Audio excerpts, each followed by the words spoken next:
Magazine today से मैं हूं अनस नवाज़। नाज़रीन कराम, इस्लामाबाद हाई कोर्ट के अंदर आजकल जो हालात चल रहे हैं वो नाखुशगवार हैं। आज हम इसके ऊपर थोड़ी सी तफसीली गुफ्तगू करेंगे और ईमान मज़ारी साहिबा का जो मामला चल रहा है उसके ऊपर भी हम गुफ्तगू करेंगे। तो सबसे पहले हम आते हैं, ये मामला इस वक्त पेश आया जब पिछले दिनों आपने सुना होगा कि ईमान मज़ारी साहिबा और जस्टिस सरफराज डोगर के दरमियान एक तल्ख कलामी हुई। उस दिन से इस्लामाबाद हाई कोर्ट के अंदर जो मामलात हैं वो मामूल के ऊपर सही नहीं चल रहे। तो सबसे पहले आते हैं ईमान मज़ारी साहिबा के मामले के ऊपर। ईमान मज़ारी साहिबा और जस्टिस सरफराज डोगर के अंदर ये तलख कलामी हुई कि उन्होंने कहा कि मैं हादी अली चट्टा साहब, उनके जो हस्बैंड हैं, उनको कहा कि इनको ले जाएं वरना इनके ऊपर कंटेम्प्ट ऑफ कोर्ट लगाया जाएगा या इसका कैरियर तबाह हो जाएगा। इस तरह की जो है वाक़यात हुए हैं। तो ईमान मज़ारी साहिबा, डॉक्टर महारंग बलोच साहिबा के जो है केस जो है उनका नाम ECL में डाला गया था, उस मामले के ऊपर जस्टिस सरफराज डोगर की अदालत में पेश हुई और वहाँ पर जो है मामला थोड़ा गड़बड़ हुआ और वहाँ से इस्लामाबाद हाई कोर्ट के अंदर जितने भी मामलात हैं वो थोड़े ख़राब चल रहे हैं। ये मामला उस वक़्त पेश आया कि जब डॉक्टर महारंग बलोच साहिबा के केस में ईमान मज़ारी साहिबा ने जस्टिस सरफराज डोगर से कहा, जो प्रोसिक्यूटर जो कि हुकूमती जो वकील है उसकी तरफ से जो मटेरियल पेश किया गया है वो मुझे दी जाए, उसकी कापी दी जाए ताकि हम उसको पढ़ के जब दोबारा हम पेश हों तो आपकी अदालत में हम अच्छे तरीके से उसको डिफेंड कर सकें। तो उसी दौरान जो है जस्टिस सरफराज डोगर ने कहा कि ये मटेरियल कॉन्फिडेंशियल्स है, मतलब ये जो मटेरियल्स हैं ये कॉन्फिडेंशियल हैं, हम आपको दे नहीं सकते। हालांकि हमने देखा है कि ये होता है कि अक्सर जो प्रोसिक्यूटर होता है वो ख़ुद कहता है कि ये मटेरियल या डॉक्यूमेंट्स कॉन्फिडेंशियल हैं, आप जो है दूसरे जो वकील हैं उनको नहीं दे सकते। लेकिन जस्टिस सरफराज डोगर ने उन्हें ये कहा कि ये कॉन्फिडेंशियल है, आपको नहीं मिल सकता। जस्टिस सरफराज डोगर ने कहा कि ये काबीना की सब कमेटी है, उससे जाएं, वहाँ से आपको मिल जाएगा। तो इसी दौरान जो है तलख कलामी हुई और मामला जो है हाइप पकड़ता गया और ईमान मज़ारी साहिबा और वहाँ पे जितने भी जो सहाफ़ी हजरात थे ये सारी चीज़ें आंखों से देख रहे थे और ईमान मज़ारी साहिबा जो है बाहर निकली तो मीडिया के ऊपर भी काफ़ी ज़्यादा ये बहस चलती गई और मामला जो है बिगड़ता गया। तो अगले दिन जब जस्टिस सरफराज डोगर साहब किसी और केस में किसी और वकील के सामने जो है उनकी जो कार्रवाई समाअत कर रहे थे, बातें कर रहे थे, उसी दौरान उन्होंने वजाहत कर दी कि ईमान मज़ारी जो है मेरी बेटी हैं, मैंने उनको समझाने के लिए बात की है और जो मेरी बात है उसको गलत तरीके से पेश किया गया है। उन्होंने वजाहत करते हुए कहा कि मेरी बात को सियाक व सबाक से हटकर बताया गया है, मैं तो बच्ची के कैरियर की बात कर रहा था कि उसका कैरियर ख़राब ना हो जाए। तो ये मामला हुआ और इस पर ईमान मज़ारी साहिबा जो है उन्होंने कहा कि मैं उस वक़्त उन्होंने भी एक वजाहत और ट्वीट किया कि मैं उसकी बच्ची नहीं हूँ, मैं जो है एक वकील होने के नाते, उनका और मेरा जो रिश्ता है वो वकील होने के नाते मैं वहाँ पर पेश हुई थी और जो है अगर उन्होंने कोर्ट ऑफ कंटेम्प्ट लगाना है तो वो कोर्ट ऑफ कंटेम्प्ट लगाएं। तो इस पर एक वजाहत उन्होंने एक जारी की और दूसरी तरफ से ईमान मज़ारी साहिबा का भी एक जो है एक बड़ी तलख अंदाज में उन्होंने ये कहा कि मुझे जो है वो बच्ची ना बनाए, मैं एक वकील के तौर के ऊपर उनके सामने पेश हुई थी और ये एक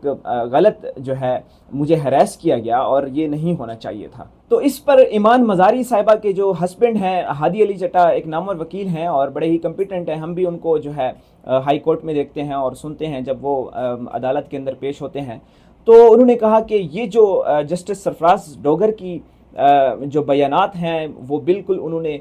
हटकर जो है सियाको सबाक पेश किया है। उन्होंने वो बातें कहीं जो मैंने सुनी और उन्होंने कहा कि हादी इसको लेकर जाओ वरना इस पर जो है तौहीन अदालत का जो है मैं कार्रवाई करूँगा।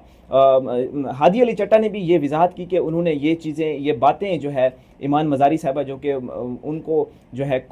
जो है असिस्ट कर रहे थे उस केस के अंदर, तो उन्होंने कहा कि ये जो है जस्टिस सरफराज डोगर जो है वजाहत के ऊपर भी जो है झूठ बोल रहे हैं।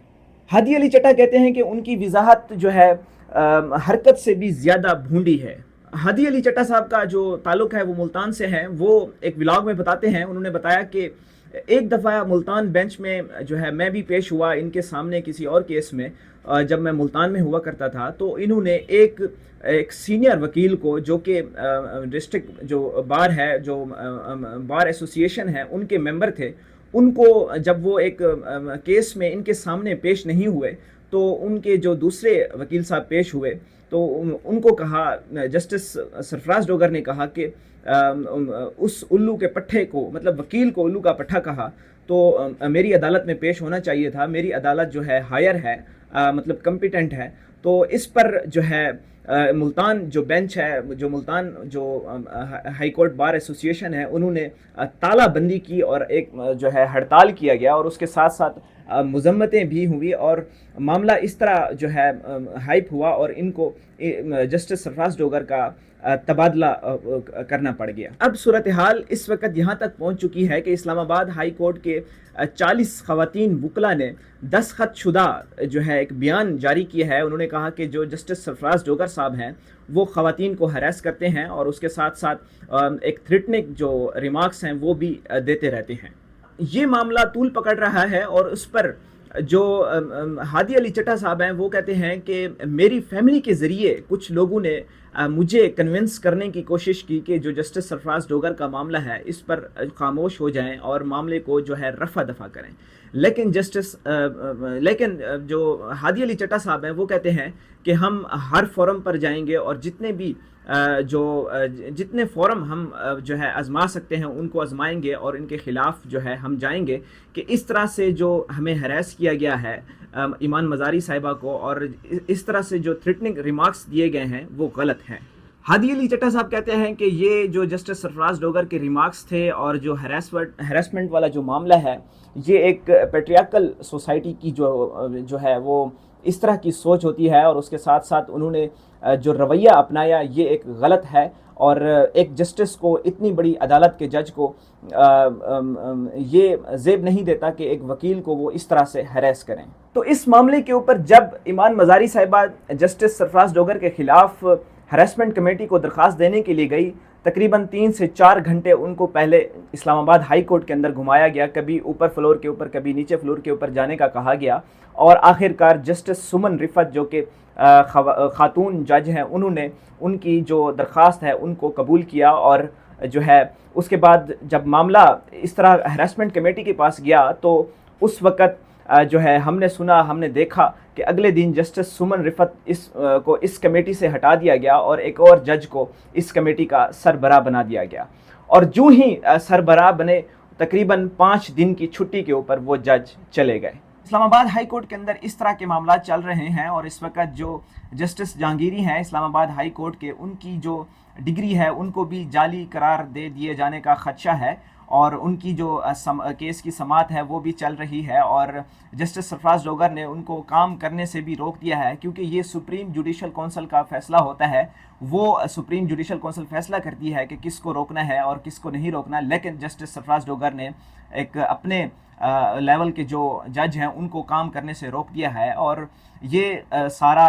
ظاہر کرتا ہے کہ جو جسٹس جہانگیری ہیں انہوں نے اسلام آباد کے کچھ حلقے کھولنے کا جو ہے ایک آرڈر بھی دیا تھا، تو آج ان کو یہ شاید ہو سکتا ہے کہ آنے والے دنوں میں آپ سنیں کہ جسٹس جہانگیری جو ہے ان کو اسلام آباد ہائی کورٹ سے جو ہے جج کی جو کرسی ہے اس سے ہٹا دیا جائے۔ تو اس وقت ایمان مزاری صاحب اور ان کے جو ہسبینڈ ہیں ہادی علی چٹا کے اوپر پیکا قانون کے تحت بھی ایک مقدمہ چل رہا ہے، اور ہو سکتا ہے کہ کافی سارے لوگ جو ظاہر کرتے ہیں، جو خاص لوگوں کے خاص ہونے کا دعویٰ کرتے ہیں، اپنے ولاگز میں، اپنے ٹویٹس میں وہ بتا رہے ہیں کہ بہت جلد جو ایمان مزاری صاحبہ ہیں ان کو ان کے جو اس معاملے کے اوپر جو انہوں نے ایکشن لیا یا اپنی جو کارروائی کر رہی ہیں ان کے کانسیکوینسز برداشت کرنے پڑیں گے۔ تو اسلام آباد ہائی کورٹ کے اندر یہ کارروائیاں چل رہی ہیں، اور